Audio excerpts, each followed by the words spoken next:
Hello YouTube, Sam here from youtube.com/onlivegamer for the new Boston. And in this tutorial we're going to be taking a more in-depth look at message boxes. Now if you remember from two tutorials ago we did the Windows Forms Hello World, and in that we used a message box. Now I'm going to show you some more stuff that you can do with a message box. So let's go ahead and create a new project here. We will select a Windows Forms application. We will call it MessageBoxes, and we will just go ahead and click OK. Now we'll wait for that to load, and we'll go ahead and shrink it down a bit. And let's come up here to our toolbox, and we will add a button. Now we will just make the button a bit bigger. Or here, let's go ahead and just do this. Let's go ahead and dock it and make it fill the whole screen. Okay, so let's set the text value for this button to show message box. And then we'll change the name to button show message. Okay, so now that we've designed a little window here, we'll go ahead and double click on show message. We'll get the toolbox out of the way here and zoom in some. Now you can see here that we have our sub button show message underscore click. So now this is going to run whenever they click the button. So let's go ahead and type messagebox dot show, and we'll type this is a bare message box. So that is the MessageBox.show that uses one argument in the parameters. Now we can use the MessageBox.show that uses two arguments in the parameters. Now in the first one, the single argument in here is the message that's going to show in the message box, and there is no title to it.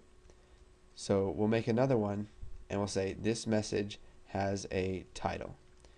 We'll add a comma, and we'll go on to our second argument, which is the caption, and we'll just set the caption to title. Now we'll create a third message box. This message box will say, we'll do MessageBox.show, this has an icon. We'll go on to our second argument, set it to title, or here, comma, we'll set our second argument to title, and then now we have a third argument, and you can see here that it says buttons as system.windows.forms.messagebox buttons. Now we're going to go ahead and type message box, and you can see here down in IntelliSense we've got messageboxbuttons.ok, messageboxbuttons.ok cancel, we've got retry cancel, we got yes no, and yes no cancel. We're just going to go ahead and go with OK. And now we'll add another comma, and what we do here is we set the icon, and it's icon as system.windows.forms.messagebox icon. So we'll just type messagebox icon dot information. Okay, so now if we run this, you can see here is our form 1, and if we go ahead and click on this, you can see we get one message box that says this is a bare message box, and now you can see that this is the only message box that has opened up. And when we call more than one message box after each other, it's going to wait for the first one to close, and then it's going to open the next one. So this is a bare message box, and then when we click OK, it's going to open up the second one, and it says this message box has a title. And you can see right there that it says title. And now the third one, it says this has an icon, and it's got our information icon. And you probably didn't hear it, but coming from my speakers there was the Windows default information sound. Now if you set it to error, you're going to get the error sound. If you set it to warning, you're going to get the warning sound. Now I'll just click OK there, and we'll go ahead and exit out of our program.